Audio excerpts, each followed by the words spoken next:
Hola, buenas tardes.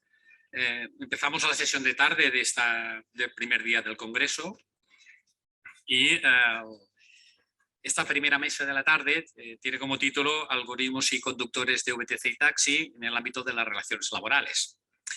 Y hablando de relaciones laborales, los que nos dedicamos a la docencia y en el ámbito profesional, pues saben que hay aquella parte del temario que son vicisitudes, ¿no? Vicisitudes de la relación laboral. Bueno, pues en relación con esta mesa han pasado todas las vicisitudes habidas y por haber. Entonces hemos tenido que ir adaptándonos a la evolución de los acontecimientos y, como ven, estamos parte presencialmente y parte online, ¿no? La idea de esta mesa era analizar las cuestiones laborales de los algoritmos en relación con el sector VTC y taxi desde una perspectiva académica, la perspectiva de asociación de empresarios y sindicatos, y de la visión de la administración laboral y del ámbito de los tribunales de justicia. Bien, esta última no va a ser posible, que ha sido imposible que Carlos Hugo Preciado Domènech, el magistrado de la Sala Social del Tribunal Superior de Justicia de Cataluña, puede estar hoy con nosotros. Y desde el punto de vista de la administración, que en principio estaba previsto que viniera la directora general de la Inspección de Trabajo, Mariluz Bataller, no ha podido coincidir con este acto y le he pedido un favor a un compañero del departamento, pero no porque sea compañero del departamento, no solo por eso, sino por que ha estado trabajando hasta hace poco en la Inspección de Trabajo de la Generalitat, con lo cual cubrimos el ámbito de la inspección de Trabajo. Y en cuanto a los interlocutores sociales, asociación de empresarios y sindicatos, pues presente tenemos a Miguel Ferrer de ADigital, la Asociación Española de Empresas de Economía Digital, y en online, vía Zoom, tenemos a José Antonio Pasadas, secretario de Políticas Sectoriales y Transición Justa de UGT de Cataluña. Y desde el punto de vista académico tenemos también vía Zoom a una compañera de la Universidad Ramon Llull i Asare, Ana Ginés Fabrellas, que es la que empezará esta sesión de tarde desde un punto de vista académico, las cuestiones relacionadas con algoritmos en relación con las relaciones laborales y enfocándolo también, lógicamente, a conductores VTC y taxi. Déjenme hacer una breve presentación de la doctora Ana Ginés Fabrellas.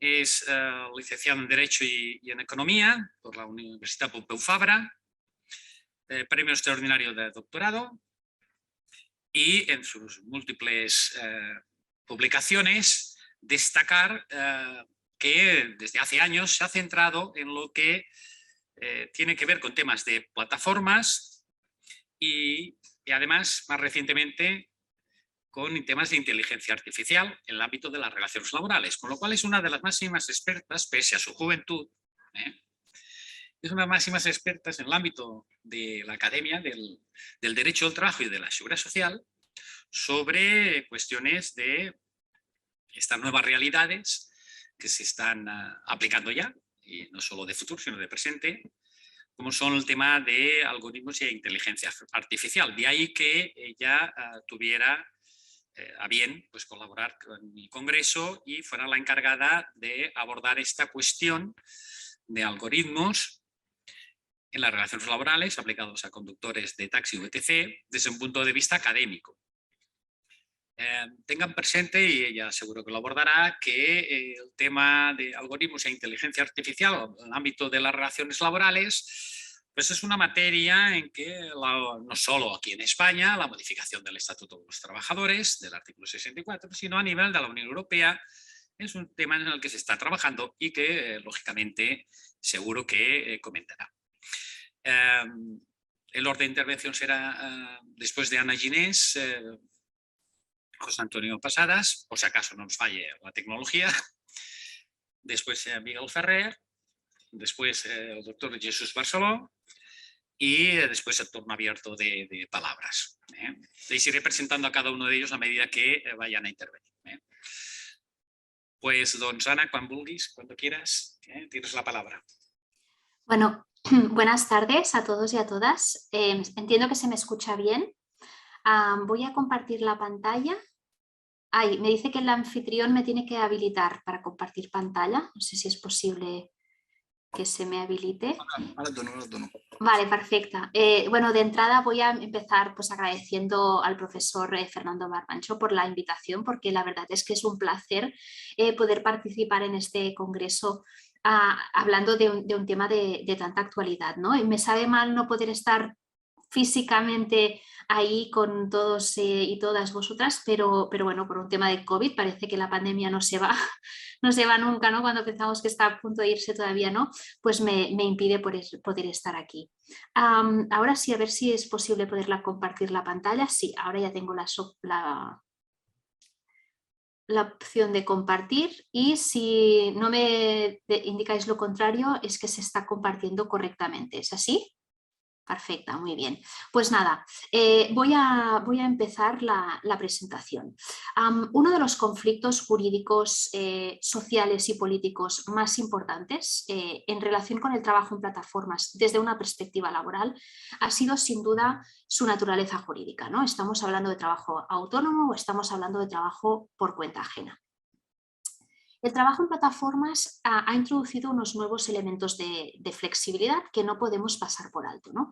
Y aquí destaca, por ejemplo, la capacidad de las personas que trabajan en plataformas por decidir cuántas horas trabajan, ciertamente una novedad que introduce el trabajo en plataformas, o incluso la capacidad para rechazar encargos, ¿no? Y además, el trabajo en plataformas ha venido acompañado de una nueva y sofisticada narrativa que ha sembrado todavía más confusión en cuanto a su naturaleza jurídica. Sin embargo, si hacemos un análisis en profundidad de las características del trabajo en plataformas, se evidencia que hay una relación de trabajo por cuenta ajena, ¿no? Y sin duda uno de los indicios más importantes desde mi punto de vista para apreciar esta relación laboral es la utilización de fórmulas de dirección y organización algorítmica por parte de las plataformas. Las plataformas recaudan datos referentes a la actividad laboral de las personas que trabajan en la plataforma, ¿no? Conocen el número de horas de conexión a la plataforma, el número de horas de conexión en horas de alta demanda, el número de servicios realizados, el número de servicios rechazados, la satisfacción de las personas clientas respecto de cada una de los servicios realizados, etcétera, ¿no? Recopila datos respecto de todos los aspectos de la actividad laboral de las personas en la plataforma. Y todos estos datos son tratados y son integrados en sofisticados algoritmos para tomar decisiones de asignación de tareas o asignación de franjas horarias de forma automatizada. De tal manera que aquellas personas con mayor número de horas de conexión o mayor número de servicios realizados son premiadas con más y mejores servicios. Por el contrario, las personas con menos horas de conexión o con una tasa de rechazo más alta son penalizadas por el algoritmo. Como podemos ver, pues, estas fórmulas de dirección y organización algorítmica lo que hacen es tomar en consideración la actividad laboral pasada en la plataforma para determinar la actividad laboral futura en la plataforma. Y se trata de fórmulas de dirección algorítmica que actúan como verdaderas fórmulas de subordinación jurídica. De ahí que antes apuntaba que es uno de los indicios de laboralidad más importantes, ¿no? Porque aunque actúen de forma indirecta, estas fórmulas de dirección algorítmica son instrumentos muy eficaces para alinear los intereses de las personas trabajadoras con los intereses de la plataforma, como si de verdaderas instrucciones empresariales se tratase, ¿no? Las personas se ven prácticamente obligadas a ajustar su comportamiento a las variables o a las métricas valoradas por parte de la plataforma para mantener una determinada posición dentro de la plataforma y poder acceder a un número suficiente de pedidos que les permita una remuneración adecuada, ¿no? A pesar de una inicial discusión jurisprudencial, como apuntaba anteriormente, la existencia de relación laboral en el ámbito de las plataformas se ha evidenciado por parte de la Inspección de Trabajo en un momento muy inicial. Me gusta recordar siempre que la Inspección de Trabajo se pronunció ya en 2016 acerca de la existencia de relación laboral entre Uber y los conductores. Y se ha apreciado también la existencia de relación laboral en numerosas sentencias, tanto de juzgados de lo social como tribunales superiores de justicia y también por parte del Tribunal Supremo en su sentencia de septiembre de 2020. Además, esta también es la posición que adopta la denominada Ley Rider, que, como es bien sabido, introduce una presunción de laboralidad del trabajo en plataformas de reparto y distribución respecto a aquellas plataformas, y leo textualmente, que ejerzan facultades empresariales de organización, dirección y control de forma indirecta o implícita mediante la gestión algorítmica del servicio o las condiciones de trabajo. Vemos nuevamente aquí la importancia que tiene la dirección algorítmica en la configuración de la presunción de laboralidad, ¿no? En todo caso, desgraciadamente, desde mi punto de vista, el conflicto del trabajo en plataforma se trata de un conflicto jurídico que no está resuelto. Por un lado, creo que hay que celebrar que la ley Rider haya reconocido la existencia de relación laboral. Pero digo que se trata de un conflicto no resuelto porque la ley Rider presenta una regulación parcial del fenómeno del trabajo en plataformas. En tanto que, lo dice la propia norma, la presunción de laboralidad se refiere solamente a las plataformas de reparto y distribución. Deja fuera de la protección de esta presunción, por tanto, a otro tipo de plataformas. Deja fuera las plataformas de limpieza o cuidado, en las que, por cierto, hay una presencia mayoritaria de mujeres, evidenciando pues, la falta de perspectiva de género de esta ley Rider. Deja fuera también las plataformas de transporte y deja fuera también las plataformas de tareas o microtareas online.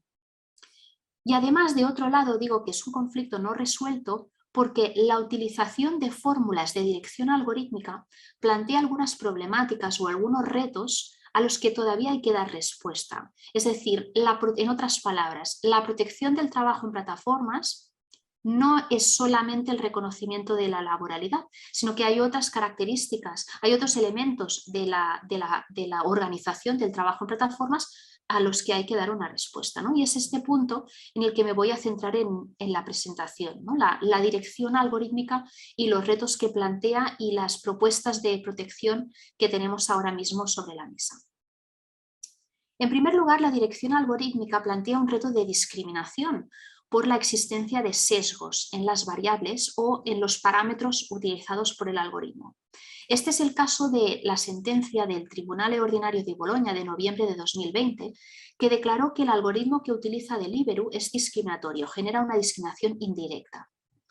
Bien, este algoritmo, el de Deliveroo, asignaba franjas horarias en base a dos variables. De un lado, en base a la fiabilidad de las personas, entendida como la asistencia a franjas previamente reservadas, y por otro lado asignaba franjas horarias también en atención a la mayor disponibilidad de las personas en horas de alta demanda, esencialmente de 8 a 10 de la noche los viernes, sábados y domingos. De tal manera que el algoritmo premiaba a las personas con mayor disponibilidad en horas de alta demanda y penalizaba a aquellas personas que no se habían conectado en una franja previamente reservada.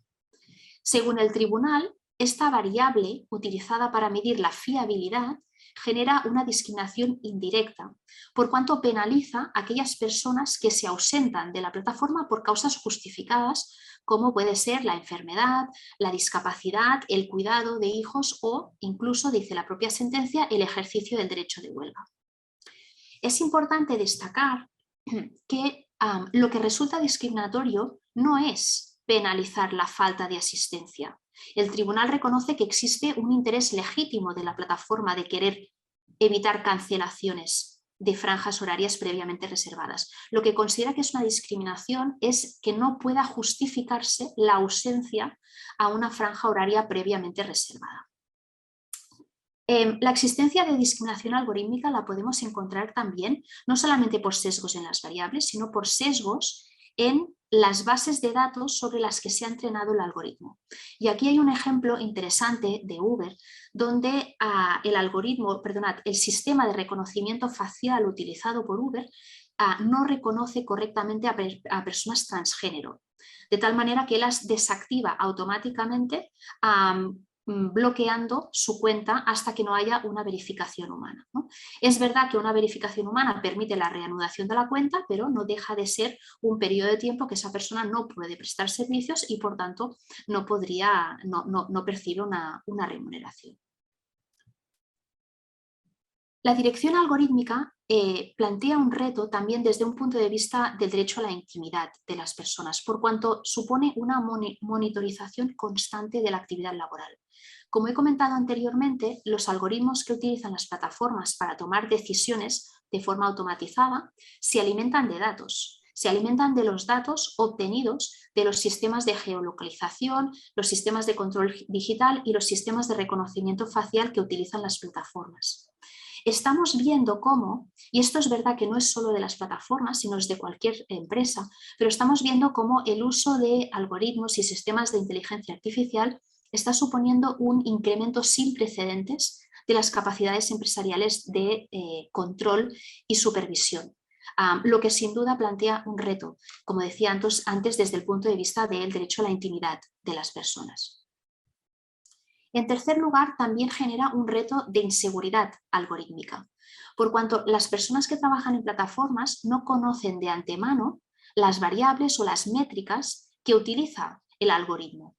Es verdad que la experiencia les puede ofrecer cierta intuición de qué es lo que premia el algoritmo y qué es lo que penaliza el algoritmo.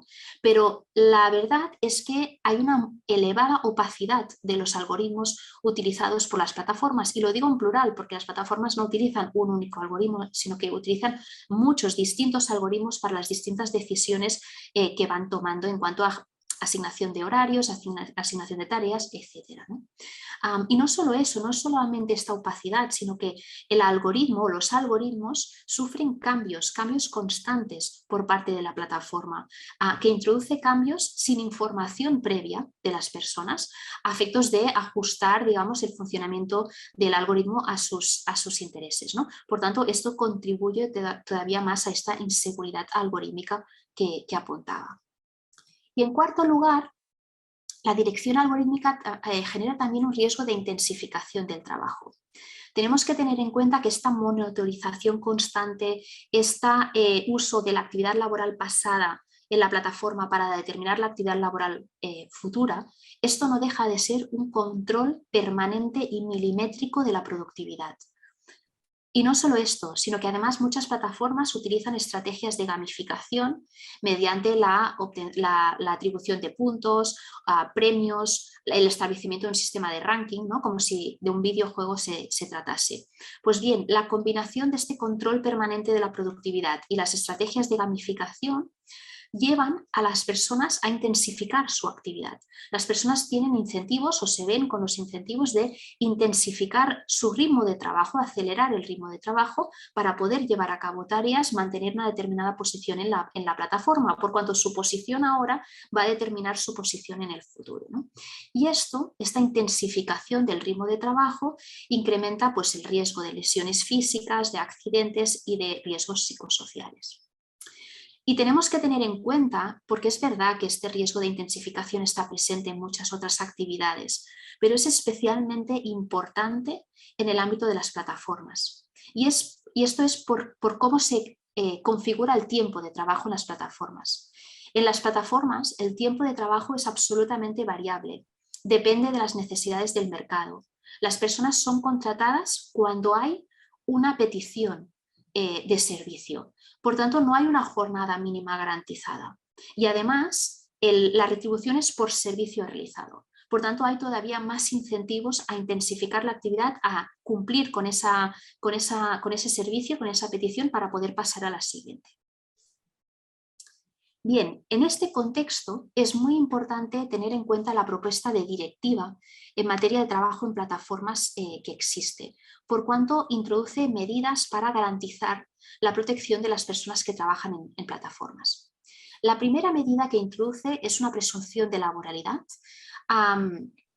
similar a la que ha introducido la ley Rider en el ordenamiento jurídico laboral español. Sin embargo, a mí me gustaría centrarme en dos medidas distintas que introduce la directiva. Porque la propuesta de directiva, perdonad, a diferencia de la ley Rider, va más allá de la presunción de laboralidad e introduce dos derechos muy relevantes en materia de dirección algorítmica como medidas para avanzar hacia la protección del trabajo en plataformas. En primer lugar, introduce una obligación de información. Obliga a las plataformas a informar a las personas trabajadoras sobre la utilización de algoritmos para determinar condiciones de trabajo de forma automatizada. Es decir, la plataforma deberá informar de forma individual a las personas que trabajan en la plataforma sobre el hecho que está utilizando algoritmos para tomar decisiones de forma automatizada. Deberá informar también de qué condiciones en concreto son objeto de una decisión automatizada.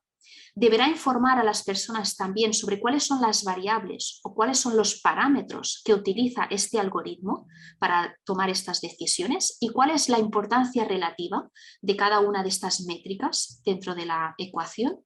Y finalmente les deberá informar de forma detallada sobre cómo va a afectar su comportamiento en esta toma de decisiones, es decir, cuáles son aquellas acciones que pueden hacer o pueden no hacer y cómo impactan en la toma de decisiones automatizadas por parte del algoritmo. Es importante destacar, sin perjuicio del interés que tiene este derecho de información que introduce la propuesta de directiva, pero es importante destacar que un derecho de información muy similar estaba ya regulado en el Reglamento Europeo de Protección de Datos. Desde mi punto de vista, pues, la ley Rider es una oportunidad perdida para introducir en la norma española este derecho de información que, insisto, está ya regulado y es por tanto ya aplicable en el Reglamento Europeo de Protección de Datos, ¿no? Y además, algo que es especialmente relevante para las plataformas de transporte, es importante destacar que esta obligación de información algorítmica se refiere a toda persona que trabaje en plataformas digitales independientemente de la relación que tengan con la plataforma. Es decir, se aplica tanto a personas que tienen una relación laboral como a personas que tengan una relación de trabajo autónomo. En segundo lugar, la propuesta directiva introduce también un derecho de información respecto a la utilización de sistemas de monitorización automáticos. Es decir, la plataforma debe informar a las personas sobre la utilización de sistemas de vigilancia automáticos, pero no solo esto, sino concretar cuáles son las acciones concretas que son objeto de monitorización y de evaluación y más en concreto, cuáles son aquellas acciones que son objeto de evaluación por parte de las personas clientas. Nuevamente, este derecho de información no se limita solo a la relación laboral, sino que es un derecho de información respecto de cualquier persona que trabaje en el ámbito de una plataforma digital. Y finalmente, quiero terminar mencionando un derecho de información colectiva que se introdujo en la ley Rider.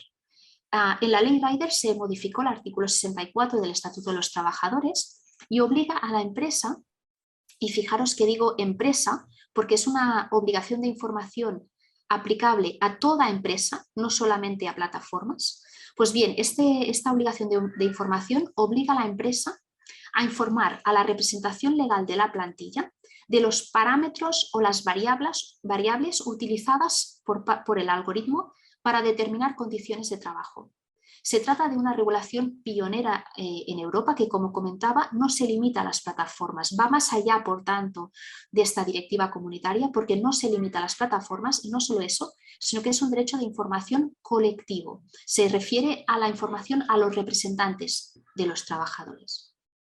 En todo caso, es interesante destacar que este derecho de información no implica el derecho a acceder al algoritmo, a acceder al código fuente del algoritmo. Tampoco el derecho individual de información que hemos visto antes, incluido en la propuesta directiva. El algoritmo puede tratarse sin duda de un secreto empresarial. Y no solo eso, sino que acceder al código fuente del algoritmo a lo mejor podría ser absolutamente irrelevante, en el sentido que serían páginas y páginas de códigos indescifrables que poco aportarían, poca información aportarían, ¿no? Por tanto, debemos interpretar estos derechos de información como derechos para acceder a información clara y entendible sobre la lógica del algoritmo, sobre cómo funciona ese algoritmo para tomar decisiones de forma automatizada. Y con esto termino. Muchísimas gracias por la atención.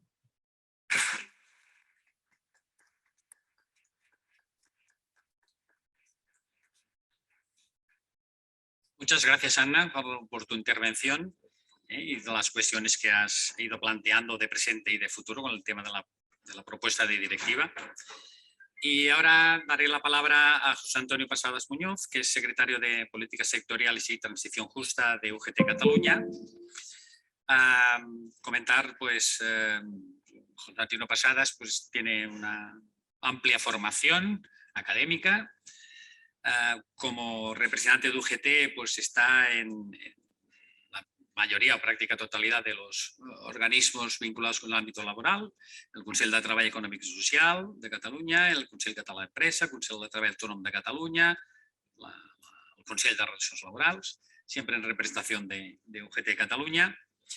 Y sobre todo destacar que ha dirigido varios estudios en el ámbito de la digitalización para varias entidades públicas y sobre todo yo mencionaría el que está quizá más relacionado con la sesión de hoy, que es la GIC Economy Pública puede ser una solución para el conflicto VT-Taxi en un escenario post-COVID-19. Pues por estos motivos y otros, lógicamente por su formación y sus actuaciones en representación de UGT Cataluña, está aquí presente, online, vía Zoom. Y sin más dilación, cedo la palabra a José Antonio Pasadas. Hola, buenas tardes. ¿Se oye bien? Bueno, en primer lugar, como no puede ser de otra manera, agradecer bueno, a Marta Res y a Fernando el que hayan pensado en mí en representación de UGT para poder participar esta tarde aquí en esta sesión de un congreso que creo que es muy interesante que se ponga en reflexión sobre bueno, este congreso sobre el sector de VTC y taxi. Y en concreto, bueno, aquí se hablaba de los algoritmos, pero bueno, yo quiero hacer una reflexión un poco más amplia porque, bueno, haciendo un poco un reparto de las distintas ponencias dentro de esta mesa, bueno, pues yo conocía que Ana iba a hacer una mayor profundización en el tema del impacto laboral de los algoritmos y yo haré un poco una visión un poco más transversal sobre las condiciones de trabajo que ahora mismo tienen las personas trabajadoras que hay en el sector de VTC y taxi, ¿no? Y al final sí que haré una referencia sobre algunos de los ámbitos en los cuales en materia de negociación colectiva y digitalización estamos trabajando en el ámbito del diálogo social en Cataluña, que creo que son relevantes porque además es en los cuales, bueno, ambas partes, patronal y sindical y también la administración, compartimos la necesidad de, en un entorno tan cambiante normativo en el cual, bueno, pues nos obliga de alguna forma a que marquemos también unas directrices para incorporar en la negociación colectiva temas referentes a la utilización de las nuevas tecnologías y la digitalización en general, incluido, por supuesto, los algoritmos.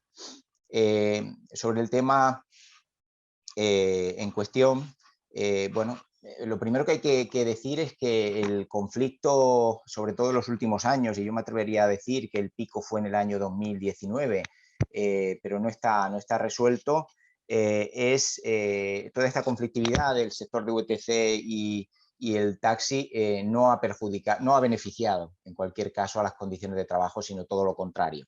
Esta competencia entre estos dos modelos de una misma forma de transporte de viajeros, con todas las particularidades que tienen una y otra y la distinta regulación normativa que tienen, tanto para la adquisición de las licencias como de las autorizaciones administrativas, pues ha provocado que las empresas y el mundo del taxi, para poder competir, pues, bueno, pues hayan tenido que bueno, recurrir a determinadas decisiones que al final el último eslabón y el eslabón más débil en cualquier relación laboral, pues las personas trabajadoras son las que en último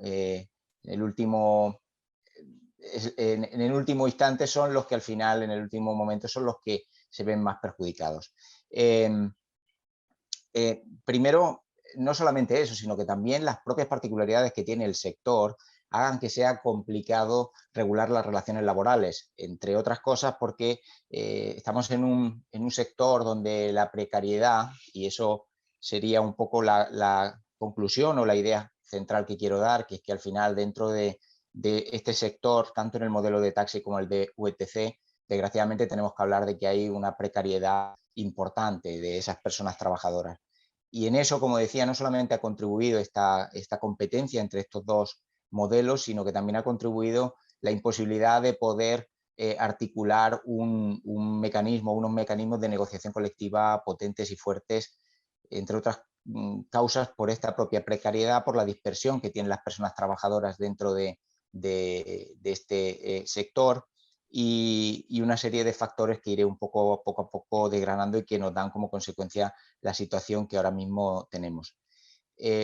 Seguramente que a lo largo del Congreso se ha comentado o se comentará con mucha más extensión, pero yo creo que es importante dar algún dato sobre cómo ha ido evolucionando la ratio que hay entre taxi y VTC, porque al final este motivo de competencia es el que al final ha provocado los picos de conflictividad y en última instancia ha sido el que ha ido teniendo unas repercusiones también sobre las condiciones de trabajo. Si analizáramos el número de licencias en los últimos años y tomáramos como referencia las 3 ciudades donde la ratio es menor, veríamos que desde el año 2019, en el caso, por ejemplo, de Barcelona, la ratio estaba en torno a un VTC por cada, o sea, un taxi al revés, 5,8 taxis por cada VTC, esa era la ratio que había. Sabéis la famosa ratio de 1,30 que tanto se reivindica y el periodo en el cual la ley Ómnibus dejó sin efecto esta ratio y fue en el momento en que se produjo una solicitud desbocada de autorizaciones administrativas para VTC y ha ido poco a poco disminuyendo esa ratio. Pues bien, el año 2019 era en Barcelona 1 a 5,8, en el año 2020 a 1,5 y en el año 2021 estamos en 1 a 4,4. Quiere decir que todavía bueno, pues existe una competencia feroz que sigue sin resolver y que bueno, ha dejado en manos de las leyes y del ministerio que sea quien regule, que sabéis que en una primera instancia pues lo trasladó a las comunidades autónomas y que ahora un poco la pelota ha vuelto a su tejado y dependerá de esto. Pero en cualquier caso, lo que quiero comentar con esto es que tiene una grave repercusión esto en las condiciones de trabajo, porque al final esta competencia siempre es la que termina perjudicando a las personas trabajadoras. ¿Qué personas tenemos trabajando dentro del sector? Si hablamos dentro de los VTC, sabemos que la plataforma al final es un agregador de autorizaciones administrativas en las cuales pues tenemos desde trabajadores y trabajadoras autónomos que tienen una autorización administrativa y se apuntan o se inscriben a esa plataforma para poder obtener trabajo. Y a nadie se le ocurre que una autorización administrativa de una persona que la tenga, si no es a través de una plataforma, tiene complicado poder ganarse la vida dentro del sector. Por lo tanto, prácticamente se ven en la obligación de tener que adherirse a estas plataformas para poder trabajar. En este caso estaríamos hablando de personas autónomas. Luego, por otro lado, tendríamos pues algunas personas que han comprado varias licencias, que son autónomos, pero tienen trabajadores y trabajadoras asalariados a su cargo. Y luego tenemos empresas, grandes empresas, que en muchos casos pues hay grandes inversores y algún fondo de inversión detrás y que normalmente tiene una vinculación con la propia plataforma, que son las que controlan el grueso de los contratos laborales y de las personas que trabajan por cuenta ajena. En la distribución que hay aproximadamente de licencias, de cuántas de esas licencias, de esas autorizaciones, perdón, porque estamos en VTC, dependen de trabajadores y trabajadoras autónomas y cuántas están en manos de empresas. Según la patronal, datos que se daban era que en torno al 60% son personas autónomas y un 40% empresas, pero los datos que hay oficiales, tanto los que da la Secretaría de Movilidad de la Generalitat como los del Ministerio a nivel nacional, es que en torno a un 20 o un 25% son las que están en manos de personas trabajadoras autónomas. El resto están en empresas. Quiere decir que por parte de esas grandes empresas hay un control del mercado y por lo tanto esto va a influir al final en última instancia en qué condiciones de trabajo va a tener el sector. A nosotros como sindicato, lógicamente, nos preocupan sobre todo los trabajadores por cuenta ajena, pero también esos trabajadores autónomos que tienen pocos asalariados y que al final, bueno, nosotros no los consideramos empresas, ni siquiera pequeñas empresas, sino que los consideramos como trabajadores autónomos y por lo tanto nosotros desde el sindicato tenemos una federación que es CETAC, que es la que se encarga de velar o de luchar por sus derechos, ¿no? En el caso del taxi, pues tendríamos desde los propietarios de una licencia o de varias que son autónomos y que pueden contratar a algunos asalariados. Y en este caso sí que empresas que agrupen un gran número de licencias no es tan habitual. No hay grandes empresas que aglutinen muchas licencias. Seguramente, entre otras cosas, por la disponibilidad, la poca disponibilidad que hay de licencias de taxi y por el precio. Tenemos que pensar que prácticamente cuando hubo el boom de las autorizaciones administrativas, su adquisición era prácticamente una cuota administrativa y por lo tanto era fácil de adquirir un gran paquete de esas autorizaciones. Pues bien, no entraré en la figura del falso autónomo, que sería la que confundiría entre estos dos tipos de trabajadores que hay en el sector, entre los trabajadores y trabajadoras autónomos y los trabajadores y trabajadoras por cuenta ajena, porque bueno, ya también ha comentado un poco Ana Ginés dentro de su exposición, aunque las sentencias que tenemos son sentencias que van sobre todo a plataformas de transporte, las plataformas de repartidores fundamentalmente, pero que esos índices de laboralidad serían perfectamente válidos también con cierta distancia en este sector. Bueno, como decía, la complicación de poder organizar a este sector, a los trabajadores y trabajadoras de este sector, han hecho que la negociación colectiva de estos convenios sea compleja. Tenemos una negociación, sobre todo en el ámbito de Cataluña, en Barcelona en concreto, que hay un convenio colectivo que es provincial, de la provincia de Barcelona, que aglutina a los dos colectivos, tanto al taxi como al VTC. Es un convenio que está en ultraactividad desde el año 2017, el último convenio se negoció en 2013 y es un convenio que tiene unas condiciones muy precarias, como decía, ante la imposibilidad real de poder tener una fuerza negociadora. Tenemos que recordar que las movilizaciones que vemos en el sector del taxi y las que vimos sobre todo en el sector de VTC en el año 2019 obedecían a un cierre patronal, es decir, más a un cierre y a un paro de actividad de las empresas y de las personas autónomas que trabajaban dentro del sector, que son las que ponen los coches en la calle, las que en su momento bloquearon varias arterias de la ciudad de Barcelona, en este caso, y también se produjo en Madrid, y por lo tanto, detrás de estas movilizaciones no estaban las reivindicaciones, al menos de manera directa, de las personas trabajadoras por cuenta ajena, sino que era una reivindicación más bien de los propietarios de esas licencias y de las autorizaciones administrativas. Como decía, también hay un convenio colectivo a nivel estatal, pero también es un convenio bastante precario que está en negociación y que las negociaciones de estos convenios son complejas por lo que decía, ¿no? Por la falta de la capacidad de poder organizar y movilizar a estas personas. Sobre el tema de las condiciones laborales de las personas que trabajan en el sector de VTC, pues bueno, hemos visto muchos artículos de prensa sobre estas condiciones y nosotros tenemos la oportunidad de hablar con muchos de estos trabajadores que acuden cuando tienen algún problema. Durante la pandemia tenemos que decir que hubo una caída muy importante de la demanda y por lo tanto hubo algunas de estas empresas que se vieron obligadas a acudir a los ERTES COVID, que en principio bueno, pues ponían un poco la pantalla ante la situación que había para intentar, con esa suspensión de los contratos, salvar esa situación.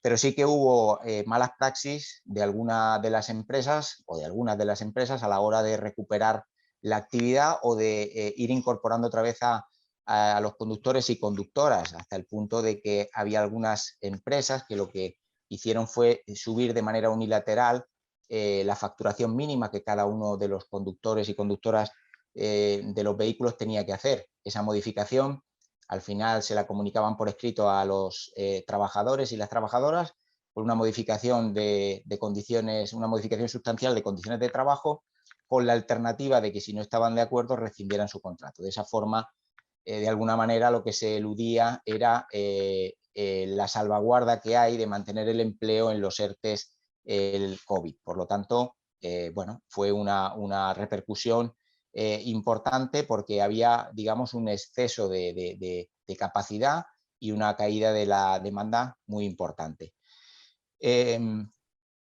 Sobre todo, bueno, tenemos en medio también uno de los graves problemas que tiene el sector, sobre todo aparte de los bajos salarios, a pesar de que ahora podemos ver ofertas, porque ahora hay una poca disponibilidad de licencias administrativas para determinadas plataformas, porque hay aquí un juego comercial de alguna de estas empresas que trabajaban exclusiva para alguna de ellas y que ahora no trabaja. Por tanto, hay una necesidad de conductores y conductoras, aparte de la alta rotación que hay. Y ahora podemos ver cualquiera en internet, podemos ver ofertas que hay para contratar a estos trabajadores y trabajadoras.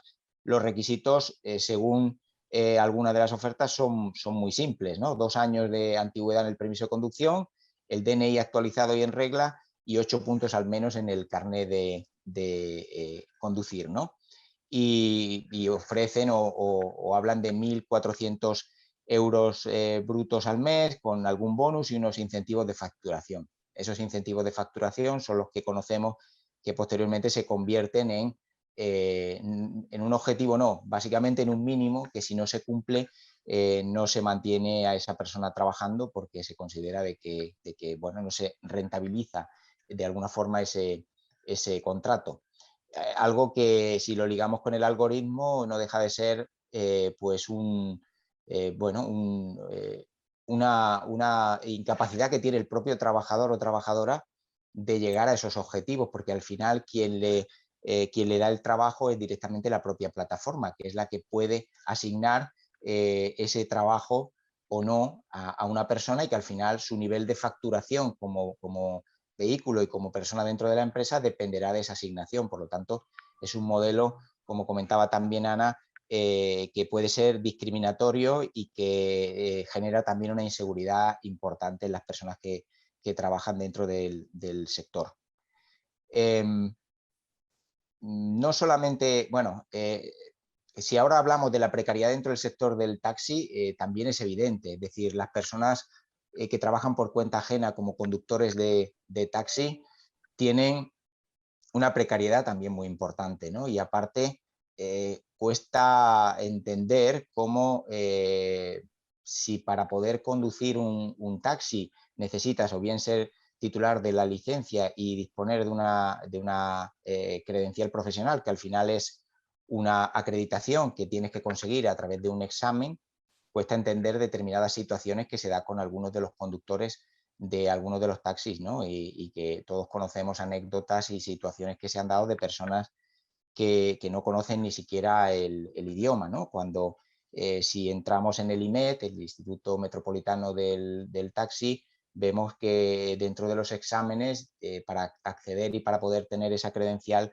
necesitas, bueno, pues tener una serie de conocimientos de la propia ciudad, del callejero y también, por supuesto, del idioma. Entonces, ya eso nos hace una idea de saber o de pensar en qué condiciones de precariedad se encuentran esas personas que en ocasiones pues no conocen, como decía, el idioma, que son de algunas nacionalidades que tienen problemas para tener documentación en regla, y en fin, eso trae detrás pues una precariedad y deprecia la calidad también de ese servicio.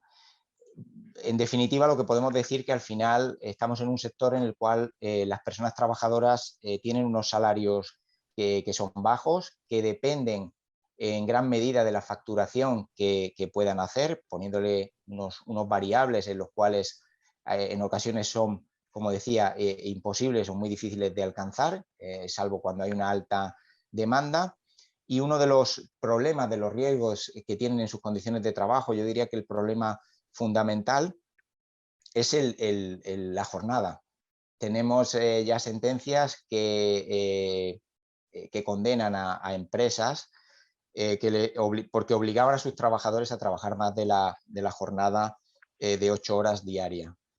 ¿De qué forma o bajo qué criterio? Pues con el criterio de que argumentan que los periodos de espera no son tiempo efectivo de trabajo y por tanto no sería considerado como jornada laboral, cuando hay jurisprudencia pues suficiente como para entender que esto no es así, que al final hay una disponibilidad de esa persona con la empresa y que por lo tanto eso es tiempo efectivo a todos los efectos y por tanto también parte de retributivos como cómputo.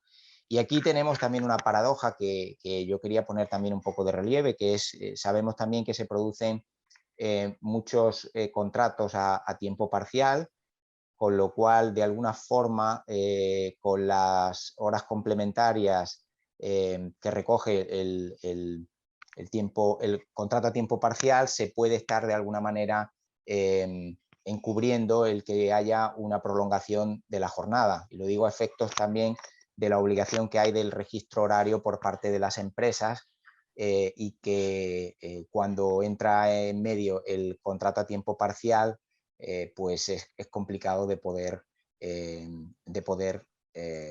justificarlo, ¿no? A pesar de que haya ese registro horario, porque se puede burlar de alguna manera. Si ahora quisiera hacer solamente una pequeña referencia a una actuación de inspección, que quizás luego la persona que hablará que conoce seguro esta actuación, es que aparte de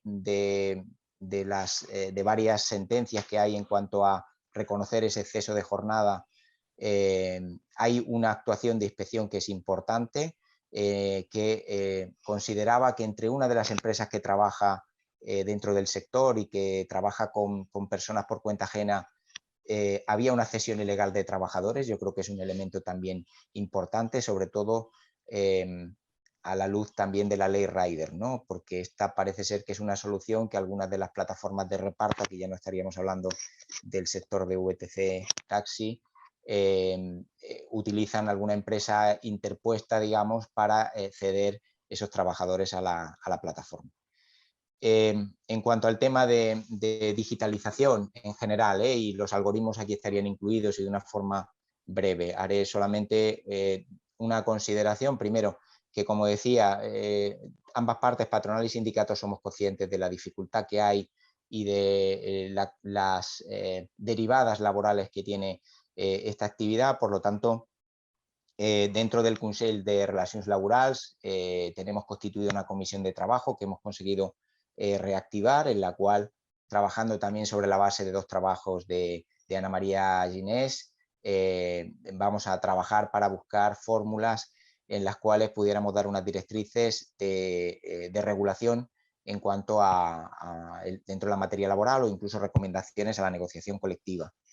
Estamos en negociación también del Acuerdo Interprofesional de Cataluña, donde hay una comisión específica en la que estamos tratando los temas de digitalización, para incorporar un acuerdo marco europeo que hay entre las organizaciones sindicales y patronales, para regular o ampliar la regulación que hay en temas de industria 4.0, de inteligencia artificial, prevención de riesgos laborales originada por esta digitalización, y Ana Ginés comentaba algunos que van ligados con la inseguridad algorítmica que hay, con la intensificación de esa actividad a través de los algoritmos, para regular también temas de desconexión digital, de teletrabajo.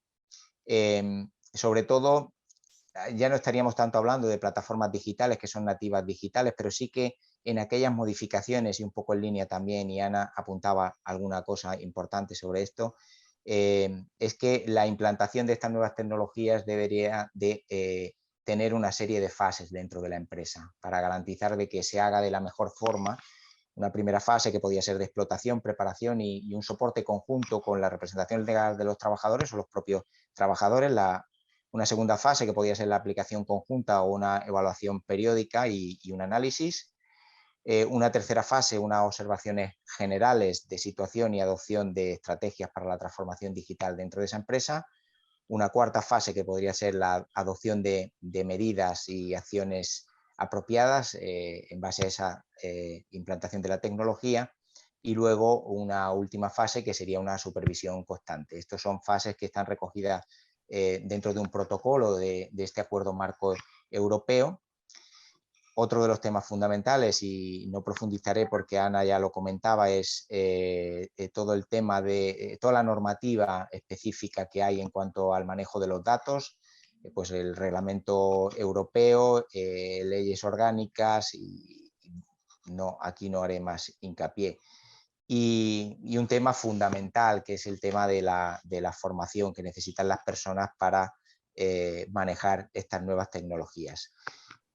Y nada más, yo lo dejaría aquí. Si hay alguna pregunta o algún tema sobre el que queráis profundizar, era complicado poder condensar un poco todo lo que hay, pero cualquier pregunta que tengáis o cualquier cuestión, pues como tenemos un turno abierto de palabras, comentamos lo que queráis. Muchas gracias.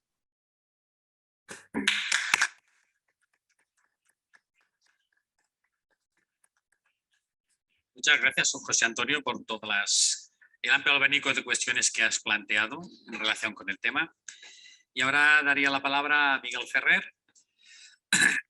Miguel Ferrer Jiménez es director de Estrategia y Agenda Pública de ADigital, la Asociación Empresarial de Economía Digital. Agrupa más o menos a 500 empresas y agradecerle el esfuerzo por venir, que ha venido directamente desde el desplazamiento que tenía.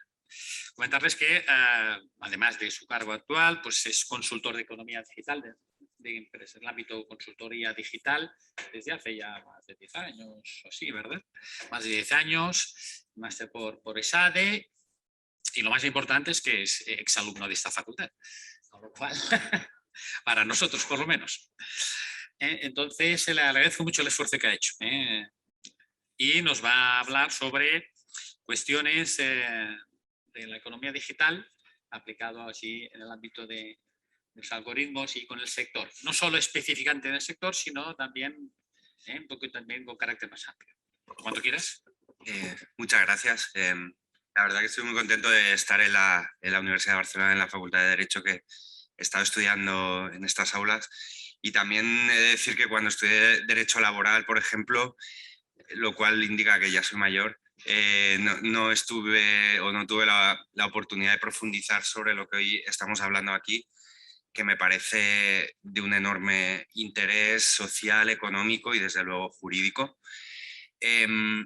Bueno, como se me ha hecho la introducción, yo trabajo en la Asociación Española de la Economía Digital, que engloba a más de 500 empresas de todo lo que es, o sea, llamar economía digital no se puede decir que sea un sector, a día de hoy es un todo, es transversal y ahí encontramos pues empresas como BBVA, como Google, como Uber, como Cabify, como Amazon, como Getir, y lo interesante es que de los proyectos o de las normativas que hoy se están hablando aquí son normativas que interesan a todo el mundo, a todo tipo de empresas. El otro día teníamos una reunión y se estaba hablando de tema de regulación de algoritmos y estaba IKEA, estaba el Corte Inglés, o sea, como digo, es un tema transversal.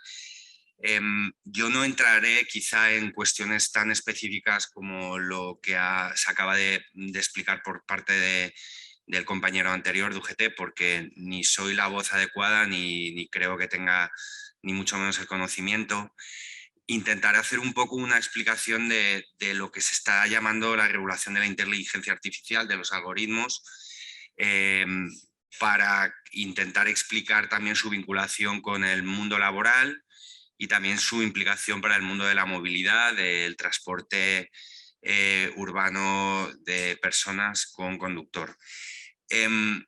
Yo voy a hacer aquí un poco la labor igual empresarial, pero también creo la labor de intentar que este tema no sea percibido como a veces es tratado.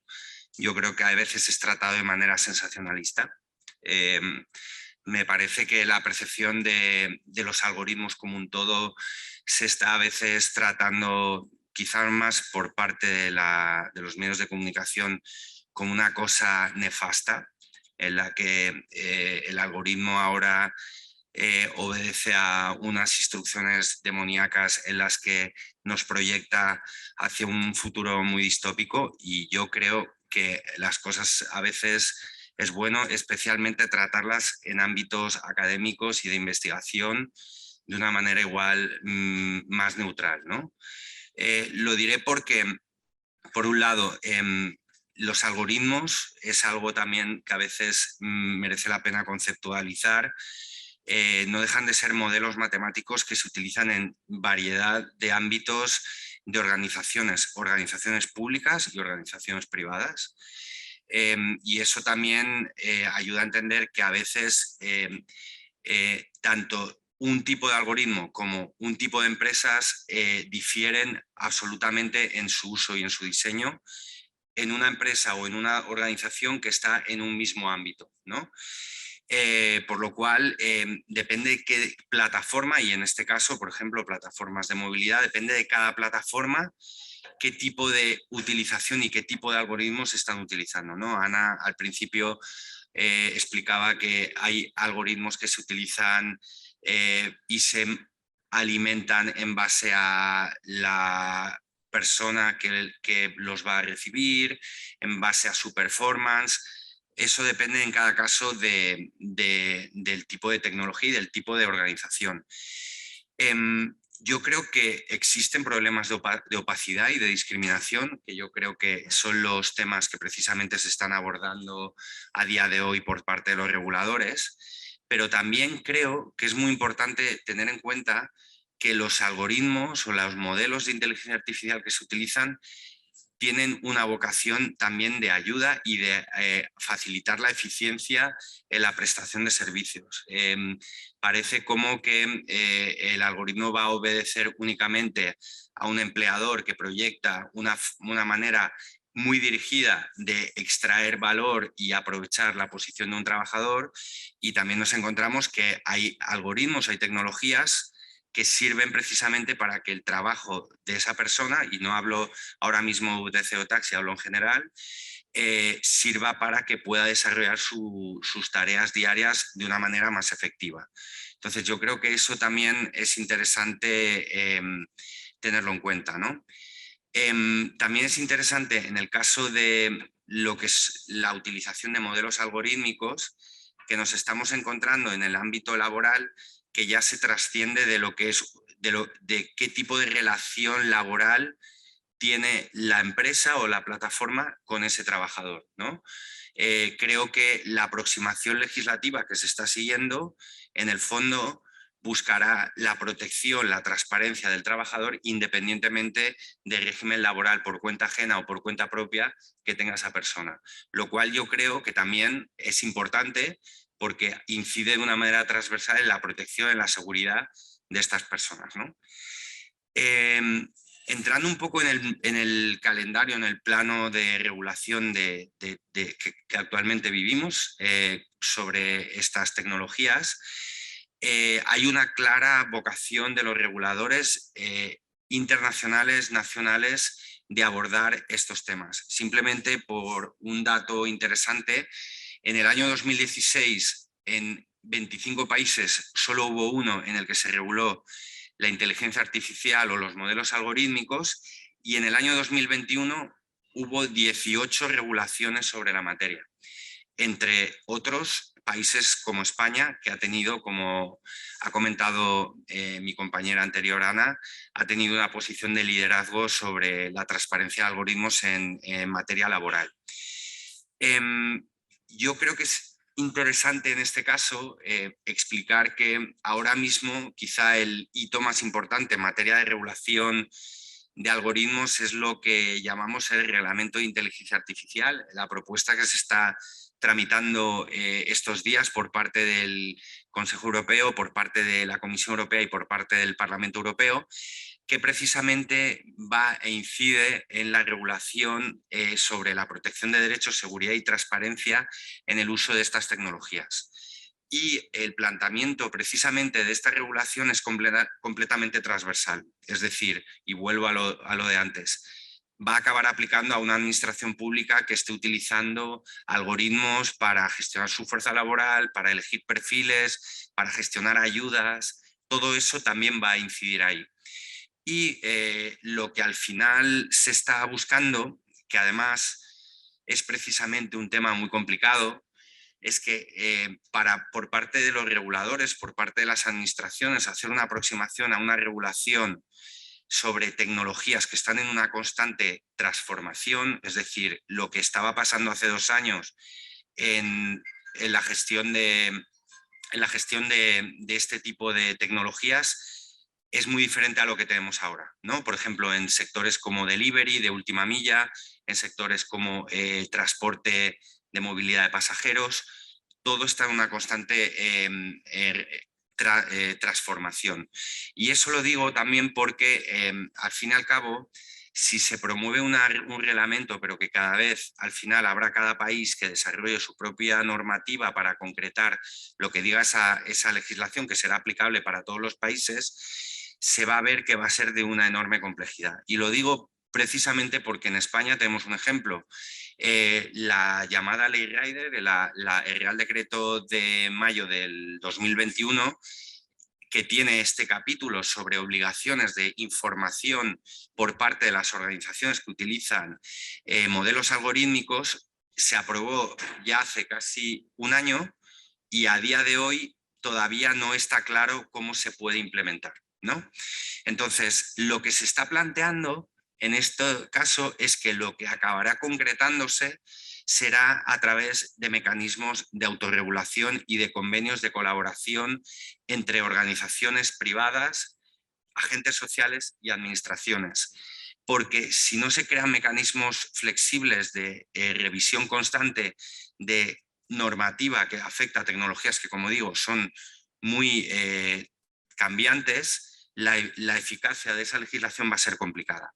Se están planteando además la categorización de los tipos de algoritmos. O sea, se está planteando que va a haber algoritmos o modelos de algoritmia que serán de un riesgo inadmisible, es decir, un algoritmo que discrimina por cuestiones de raza, por decir algo, modelos de alto riesgo, modelos de riesgo limitado y riesgo mínimo. ¿Qué pasará? Que al final una empresa o una administración, estoy pesado con lo de las administraciones, pero porque yo creo que también es interesante proyectarlo de esa manera, tendrán que analizar de todos los modelos y todas las tecnologías de inteligencia artificial que están utilizando, categorizar cuál es el riesgo en cuanto a protección de derechos y a temas de seguridad tiene esa tecnología. ¿En qué se está viendo que va a haber quizá más atención? Pues uno es trabajo en plataformas, es precisamente uno de los temas pilares o importantes que van a exigir que las regulaciones y que los reguladores presten atención a ello. En tema de elaboración de perfiles de consumidores, es decir, yo usuario de una plataforma digital, de comercio electrónico, entender cómo está funcionando el algoritmo que me está sugiriendo cosas. Y luego también en sistemas de gestión de procesos de selección, que esto en las áreas de recursos humanos, por ejemplo, cuando hay un proceso de selección y el gran volumen de perfiles que pueden estar intentando pedir o concurrir a una oferta de empleo, que la tecnología que se está utilizando para el filtrado pues no establezca discriminaciones del tipo que sean, ¿no?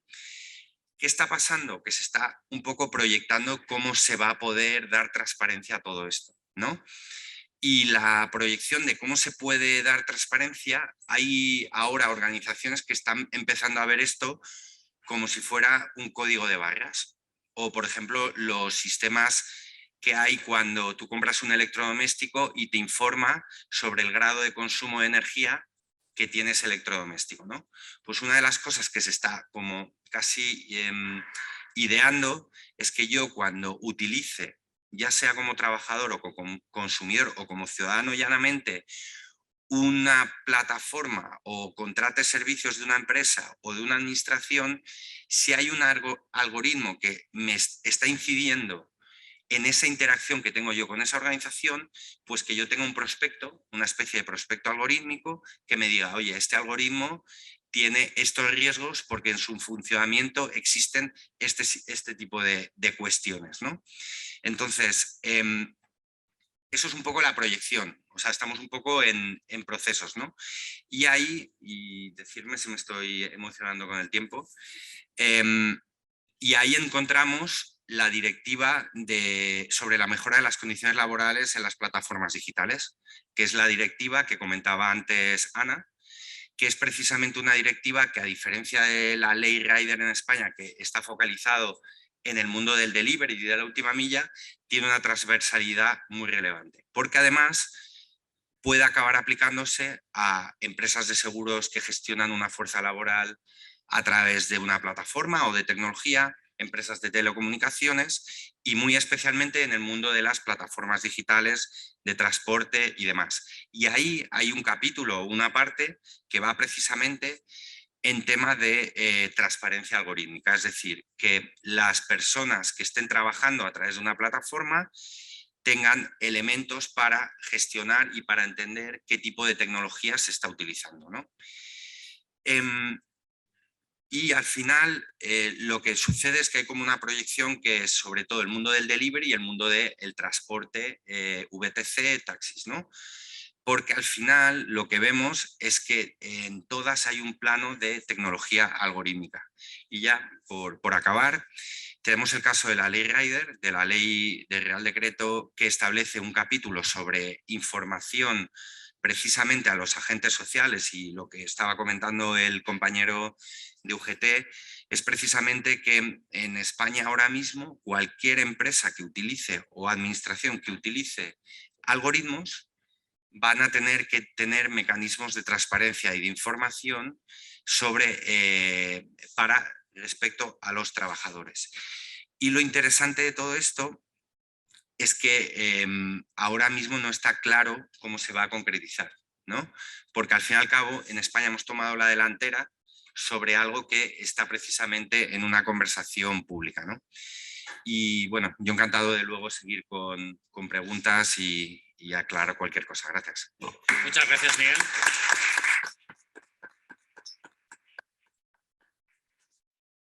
Bueno, pues en último lugar interviene el profesor, el doctor Jesús Barceló Fernández. Es complicado a mí presentarlo porque somos muy amigos, ¿no? Pero no es complicado por su currículum. Entonces, así en un breve resumen de su amplísimo currículum, decirle que es premio extraordinario en relaciones laborales, premio extraordinario en ciencias del trabajo, premio extraordinario del máster del que llamamos MODEM, de empresa y negocios, con lo cual, y ahí me quedo porque si no, no tendría tiempo para exponer. Tiene una dilatada carrera de publicaciones de todo tipo y en todos los ámbitos del derecho al trabajo y seguridad social. Quiero destacar también su labor como conciliador y mediador en el Tribunal Laboral de Cataluña. Ha sido elegido varias veces el mejor, ha sido premiado por los usuarios del Tribunal Laboral de Cataluña como mejor conciliador y mediador del tribunal, que eso hay que destacarlo. Los propios usuarios de los servicios que presta el Tribunal Laboral de Cataluña pues lo hayan elegido en varias ocasiones. Y con ese currículum, pues lógicamente tendría más derecho que nadie a estar aquí presente a hablar de este tema. Yo le he pedido que venga a hablar no al punto de vista de la inspección de trabajo, porque ya no está. Gracias a Dios lo hemos captado. Pero sí que lógicamente tiene una amplia experiencia en la inspección de trabajo de Cataluña, en el ámbito de las relaciones laborales. Con lo cual nos hace el favor de estar aquí presentes. Todo lo que diga no será en nombre de la Inspección de Trabajo, no puedo hablar de ningún caso que haya llevado, lógicamente, pero sí nos dará una visión desde el punto de vista de la Administración de Cataluña, la Administración Laboral de Cataluña, desde la Inspección de Trabajo, sobre estos temas de algoritmos y relaciones laborales y relaciones con VTC y taxi, pero sin entrar en ningún caso concreto. Eso sí que yo se lo pedí desde el principio y ya lógicamente me lo reiteró. Lógicamente no puede hacer ningún comentario concreto al respecto. Doncs, bueno, Jesús, cuando quieras tienes la palabra. Bueno, gracias. Bueno, primero de todo agradecer a la organización que me haya invitado y evidentemente ya entenderán que la presentación ha sido fruto de la amistad, más que de la propia realidad de los hechos. Bueno, como muy bien dice el profesor doctor Barbancho, no puedo hablar en nombre de la inspección, entre otras cuestiones, porque ya no formo parte. Durante unos años fui responsable de soporte jurídico en la dirección general y por tanto pude trabajar estrechamente con la directora general, Maribel Bateller, que es quien tendrían que estar aquí y quien hubieran querido que estuviera. Y por tanto, bueno, les doy la primera mala noticia, pues que estoy yo en vez de la directora general y por tanto ya han perdido algo, ya de entrada han perdido. Pero bueno, voy a intentar pues, decir algunas cosas. La ventaja de ser el último es que los compañeros ya han dicho muchas cosas, con lo cual me han puesto fácil. Creo que me han puesto el último porque los profesores hablamos mucho y han dicho, bueno, como lo ponemos último, hablará un poquito menos. Y por tanto voy a intentar ser concreto con algunas cuestiones. Lo primero de todo es pensar de que los algoritmos y por tanto los trabajos que se están utilizando los algoritmos tienen una cierta, yo diría casi un éxito, ¿no?, de demanda. Por tanto, existe una demanda. Lo que pasa es que esta demanda tiene evidentemente que ser compatible con la regulación. Ustedes supongo en las otras sesiones habrán visto pues, los temas de regulación administrativa, como podría ser, ¿no?, pues, el tema de las licencias o si estamos hablando de un servicio o simplemente una intermediación.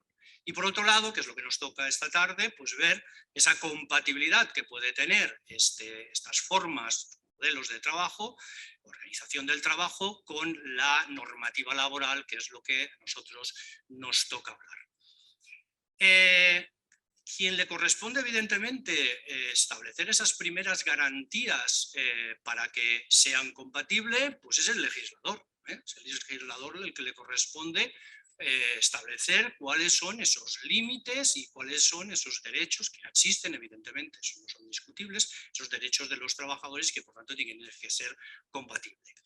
Y por tanto el legislador y en su interpretación y aplicación los tribunales pues son quienes están cerrando el cerco a esas formas de organización que no garantizan, porque hay algunas que sí y otras no garantizan, precisamente esa adecuación o esos derechos de los trabajadores en concreto. No obstante, no es fácil, no nos engañemos, no es fácil. El propio Tribunal Supremo ha reconocido la dificultad que hay en la determinación, es decir, en establecer los elementos definitorios que para saber cuándo estamos ante una relación laboral o cuando estamos fuera, más allá de esa relación laboral y por tanto una relación mercantil. Por tanto, de forma más llana, cuando se produce lo que llamamos los falsos autónomos y cuando no se produce esto. Pero esto, evidentemente, más allá de que podemos hablar de esos principios sustantivos del contrato de trabajo, del artículo 1.1, y que en ese intento en el legislador de poder facilitar, precisamente reconociendo esa dificultad de poder delimitar o de poder establecer esos elementos definitorios, pues la ley 12 de 2021 pues estableció esa modificación, introdujo en esa disposición adicional 23ª pues esa presunción de laboralidad. Ahora, que hay que decir que no nos ayuda demasiado, yo creo que esto ya se ha puesto de manifiesto por los compañeros, Entre otras cuestiones, como ya se ha hablado, porque se habla de las plataformas de reparto, con lo cual deja fuera de cualquier otras plataformas. Y en segundo lugar, porque habla, es decir, la presunción se podrá exigir cuando se cumplen digamos, los preceptos necesarios, es decir, las condiciones. Y las condiciones es que ese trabajo forma esas plataformas, haya una dirección, habla dirección, organización y control. Y nos habla de retributivos. Por tanto, ha dejado fuera la ajenidad. Y eso es importante, porque el Tribunal de Justicia de la Unión Europea, uno de los elementos que ha establecido para establecer la laboralidad o no, han sido elementos de ajenidad. Y en cambio, yo creo que ahí ya tenemos un problema en esa presunción que habría ese elemento, es decir, que primero la plataforma podría decir, oiga, a mí no se me puede aplicar esa presunción si no se ha demostrado antes que yo realmente organizo, dirijo y controlo este trabajo. Aquí ha mejorado mucho la que ya han mencionado los compañeros, la directiva que creo que se publicó, aún no es, aún es un proyecto de directiva, no está aprobada, pero creo que públicamente se hizo público el 9 de diciembre y en ella, primero, no establece o no, diría, no elimina o no excluye ninguna plataforma de trabajo, por tanto ahí estarían incluidas cualquiera y eso es un avance importante. Y en segundo, establece que para aplicar la presunción, porque también establece esa presunción, dice que se han de cumplir dos condiciones. Y entre esas dos condiciones, pues establece una lista, por ejemplo, los límites máximos para el nivel de remuneración, es decir, si se establecen límites máximos de remuneración, si se establece o si se exige pues, algún tipo de normas de apariencia, de conducta, o de cualquier otra norma que tiene que respetar el trabajador, si hay una supervisión para verificar la calidad de los servicios, si se puede establecer por la plataforma algún tipo de sanción o bien si se puede establecer algún tipo de control sobre el horario o sobre la aceptación o no, o sobre la prestación de servicios sobre terceros. Como ven, establecen muchas condiciones que son evidentemente la doctrina del propio Tribunal de Justicia de la Unión Europea cuando ha tenido que dirimir estas cuestiones, que es muy fácil que cuando realmente nos encontramos, y llamémoslo de forma llana, con algún falsos autónomos,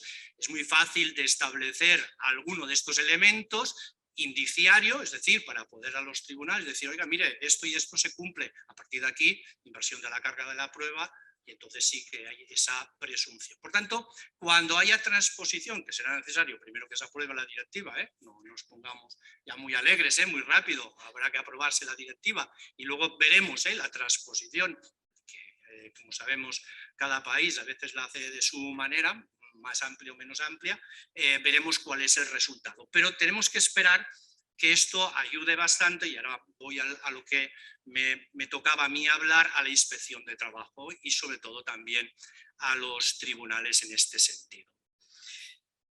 ¿Qué ha hecho la inspección de trabajo? Como ustedes saben, hay un plan director por un trabajo digno de los años 2018 a 2020 que establecía fundamentalmente 3 líneas de actuación: el control de la supervisión de las plataformas, del trabajo en las plataformas, el falsos autónomos en forma más genérica, y también nos toca mucho a la universidad los falsos becarios, el trabajo de los becarios.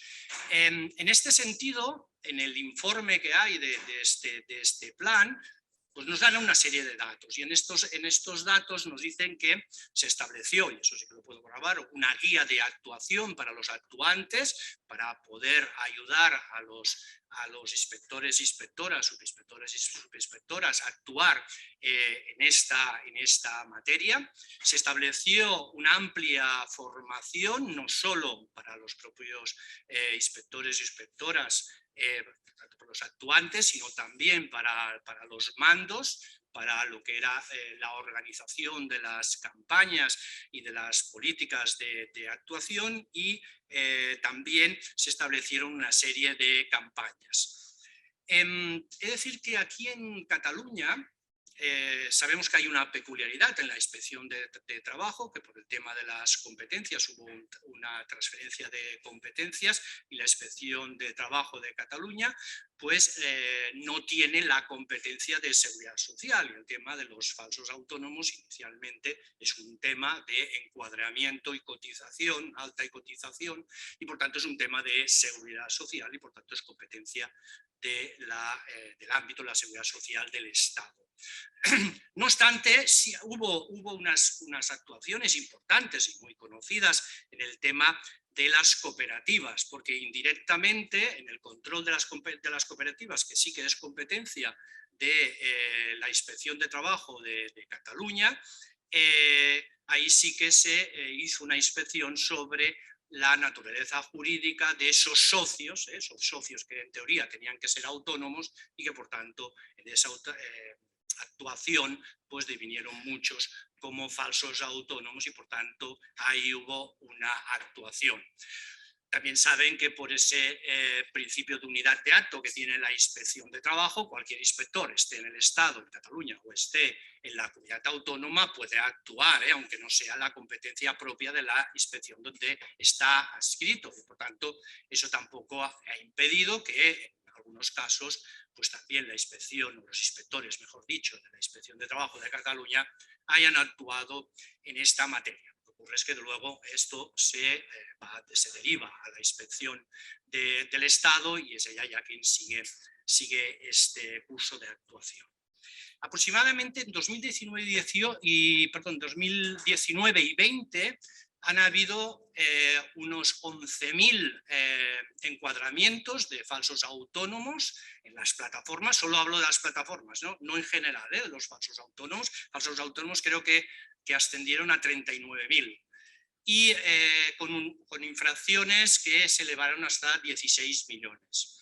Por tanto, ha habido una actuación importante. Quizás el dato más importante es que si vemos el número de actuaciones y el número de resultados de años anteriores al 2018, había muy pocos resultados. Es verdad que habían pocas actuaciones, también en el tema pero habían resultados muy bajos. En cambio, ahora los resultados están para estas 11.000 encuadramientos, pues habrán habido unas 10.000 actuaciones. Por tanto, el nivel de éxito de las actuaciones de la Inspección de Trabajo es muy alto. Allí donde actúa, pues ha habido como resultado no solo actas de infracción. La mayoría, es decir, que no está en ningún sitio escrito, pero la Inspección de Trabajo, cuando hay un tema, por ejemplo, de encuadramientos de autónomos, lo habitual que hace, no tanto es, salvo casos, digamos, muy puntuales, no tanto el acta de infracción, sino el acta de liquidación. Es decir, se da por satisfecha con el acta de liquidación y con el encuadramiento de los trabajadores en el régimen que les toca. Y solo en algunos casos ya muy concretos también hay una acta de infracción. Hay que decir que la acta de infracción, que por falta de acta son ahora con el incremento 7.500 euros, pues en una acta de liquidación que tienes 200 falsos autónomos, esos 7.500 es nada, es nada. Por tanto, el grueso del resultado económico que tienen para las empresas que han actuado de forma contraria a la normativa, evidentemente está en las actas de liquidación.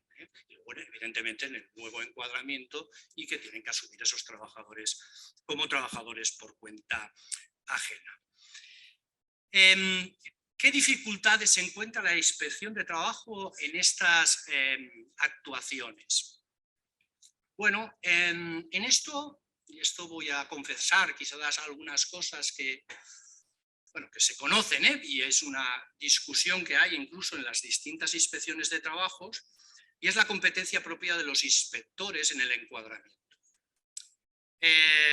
Yo entiendo, y esto ya es una opinión propia, respaldada por la normativa, yo creo, al menos que en su interpretación, que la inspección de trabajo lo que hace es proponer el encuadramiento a la seguridad social. Y es la seguridad social que tiene que hacer ese encuadramiento. Y así lo establece tanto el reglamento del procedimiento, el 928 del 98, como la ley, la 23/2015, que establece precisamente que cuando se discute la naturaleza de la relación laboral, pues la inspección de trabajo lo que le va a corresponder es una demanda de oficio para establecer la naturaleza jurídica. Por tanto, que son los tribunales, y así lo tienen reconocido los tribunales supremos, que quien le corresponde determinar la naturaleza jurídica son los tribunales, no es la inspección de trabajo.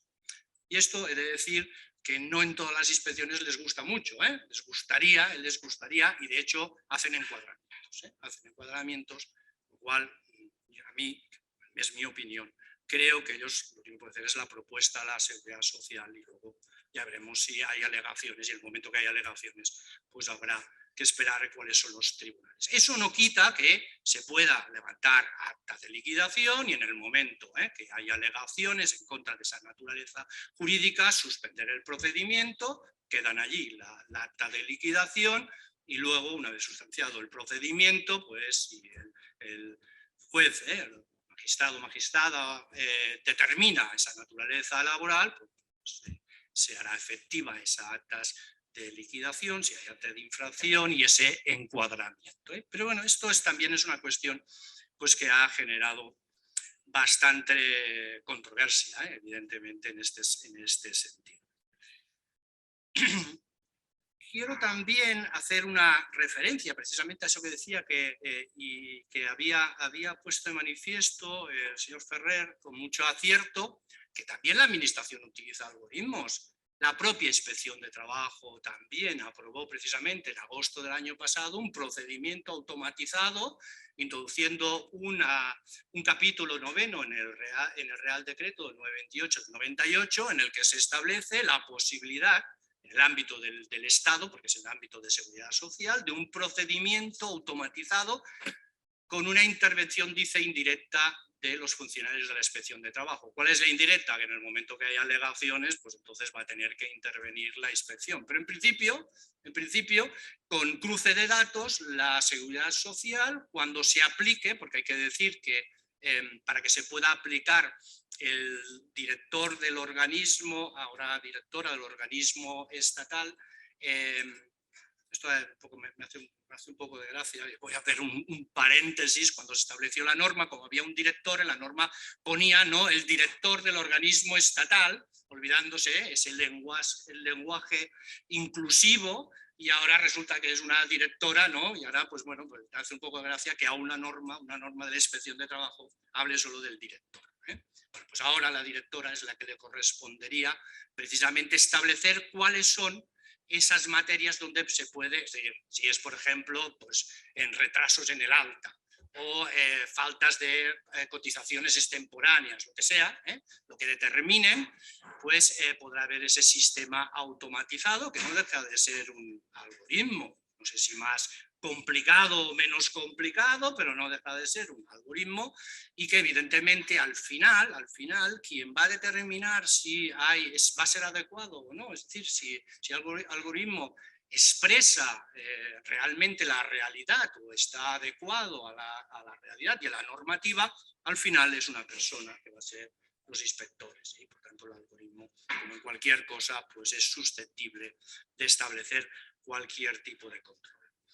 El señor Paradas ha hecho una referencia que quizás yo hablaría sobre esa empresa que había sido sancionada por esa cesión ilegal. Bueno, todo el mundo seguro que sabía que era Amazon. Estábamos hablando de Amazon y las 4 empresas más que fueron sancionadas, pero bueno, no es bien el tema de hoy, porque es una cesión ilegal de empresas de reparto que tendría que haberlo hecho, según la resolución del acta de infracción, por la propia Amazon, por el personal propio y no utilizando esa cesión, porque claro, según esa acta eran 800.000 euros, es decir, que no fue pequeña la sanción. Pues había la dirección, organización, etcétera, lo establecía Amazon. Es decir, por tanto, las empresas estaban cediendo los trabajadores a Amazon. Pero bueno, no creo que sea este el tema. Bueno, yo si les parece lo dejo aquí. Pongo a su disposición por cualquier pregunta más concreta y de nuevo agradecer a la organización pues, la oportunidad y a ustedes pues, el interés. Muchas gracias. Muchas gracias, Jesús. Bien, antes de dar el turno de palabra, quiero agradecer al doctor Cori muy sinceramente el esfuerzo que han realizado cada uno de los ponentes y su plena disposición y colaboración para estar en esta sesión de tarde, bien en esta aula, bien online. Me han hecho, créanme, esfuerzos personales para estar aquí con todos nosotros y agradecerles públicamente su participación. Dicho esto,